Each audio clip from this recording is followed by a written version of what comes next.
নির্বাচন কবে? জানুয়ারিতে হতে পারে, ফেব্রুয়ারিতে হতে পারে, মার্চে হতে পারে, এপ্রিলে হতে পারে। এটা কোনো ধরনের কথা? আপনি জাতিকে কি একটা লটারির মধ্যে ফেলে দিবেন?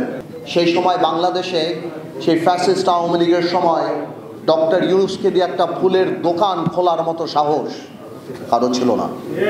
সেই সময় ওনাকে আমরা গ্লোবাল অ্যাসেট হিসাবে আখ্যায়িত করেছিলাম। আমরা যখন জেলে থাকি, জেলের থেকে আমরা যখন শুনি ডক্টর ইউনূসের উপর এই দায়িত্ব দেওয়া হবে, আমরা আনন্দিত হই, আমাদের খুশি লাগে এবং সাথে সাথে আমাদের একটা হোপ দাঁড়ায় বাংলাদেশের একটা ভবিষ্যৎ নিয়ে। আজকে ডক্টর ইউনূস সাহেবকে একটা কথা বলতে চাই আমরা। ইউনূস সাহেব, আপনার ক্ষমতার উৎসকে, আপনার ক্ষমতার উৎস জনগণ।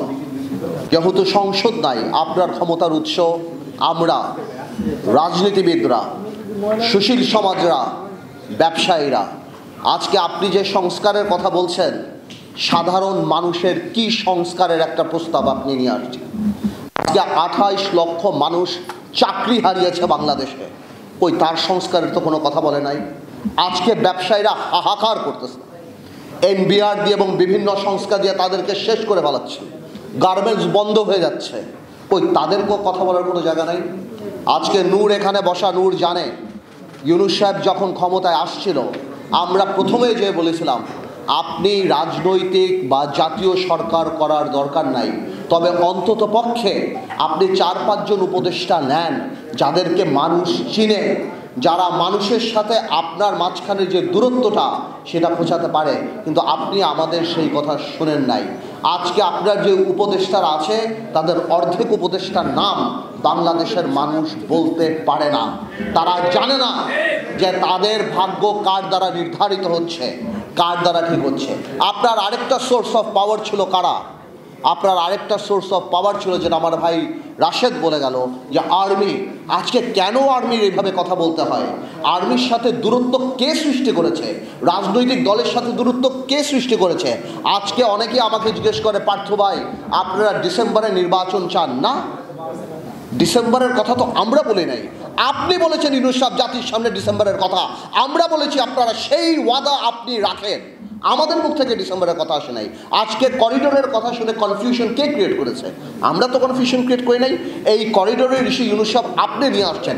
আজকে কষ্ট লাগে, আজকে কষ্ট লাগে আপনার যে আজকে আপনি বলছেন আপনি সংস্কার করবেন। কিসের সংস্কার? এনসিপিকে ক্ষমতায় আনার সংস্কার, এনসিপিকে ভালো করার সংস্কার। দেখুন, এনসিপির প্রতি আমাদের দুর্বলতা আছে।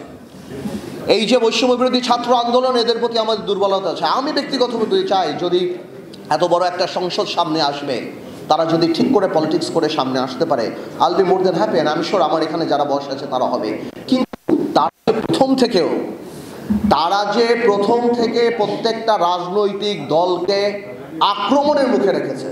এই যে একটা কথা তারা বলে যে বিএনপি আওয়ামী লীগ মুদ্রার এপিট আর ওপিট, আমরা আর আওয়ামী লীগরা বা অন্যান্য দলরা আমরা নাকি মুদ্রার এপিট আর ওপিট। ওনারা কোন কারণে এই কথা বলে? আজকে কি বিএনপি বাংলাদেশে 1400 লোক হত্যা করেছে? বিএনপি কি লক্ষ কোটি টাকা পাচার করেছে? বিএনপি কি 3টা জাতীয় সংসদ নির্বাচন, দিনের নির্বাচন রাতে করেছে? মাথায় রাখতে হবে, আওয়ামী লীগ কোনো রাজনৈতিক দল না। Awami League is a criminal enterprise. BNP আর আমরা রাজনৈতিক দল। আজকে বিএনপিকে আমি ধন্যবাদ জানাই যে বিএনপির মতো এত বড় একটা রাজনৈতিক দল, হয়তো ইলেকট্রাল রেটে আমরা ওরকম ইম্পর্টেন্ট নাও হতে পারি, কিন্তু রাজনীতিতে হয়তো আমরা রেলিভেন্ট। আজকে বিএনপি 31 দফা করার সময় আমাদের সাথে কথা বলেছে, আমাদের কাছ থেকে অনেক ধরনের অ্যাডভাইস নিয়েছে। এই পদক্ষেপকে আমরা স্বাগত জানাই। কিন্তু কষ্ট লাগে এনসিপি আপনাদের জন্য, কারণ আপনারা এর মধ্যে ইনক্লুডেড, অন্তর্ভুক্তি হতে পারেন নাই। আপনাদের দম্ভ, আপনাদের অহংকারের জন্য। মনে রাখবেন, সরকার চালানো আর সরকার নামানো এক জিনিস না। আজকে ইউনূস সাহেব, আপনাকে আরেকটা কথা বলি, আপনার অ্যাসেট কি? You are not a politician.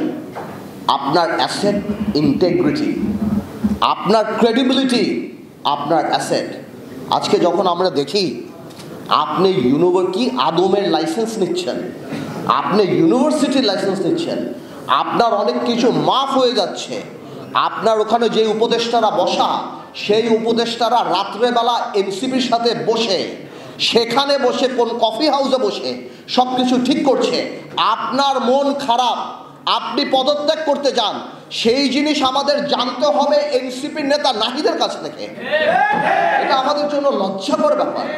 আপনি আজকে যে পারমিশনগুলি নিয়েছেন, এই পারমিশনগুলি হয়তো কোনো একটা গণতান্ত্রিক সরকার আসলে আপনি নিতে পারতেন, কিন্তু আজকে নিয়ে আপনার ইন্টিগ্রিটি অ্যাটাক করার, আপনার ইন্টিগ্রিটিকে প্রশ্নবিদ্ধ করার দরকার ছিল না। এই জন্য আমরা বলতে চাই, আমরা জানি আপনি রাজনীতিবিদ না, আমরা জানি আপনার আশেপাশে রাজনীতিবিদ নাই। আপনি এখন নির্বাচনের ডেটটা দিয়ে দেন বাংলাদেশে।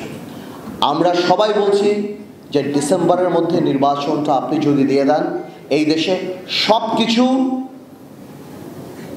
একটা লাইনের মধ্যে চলে যাবে।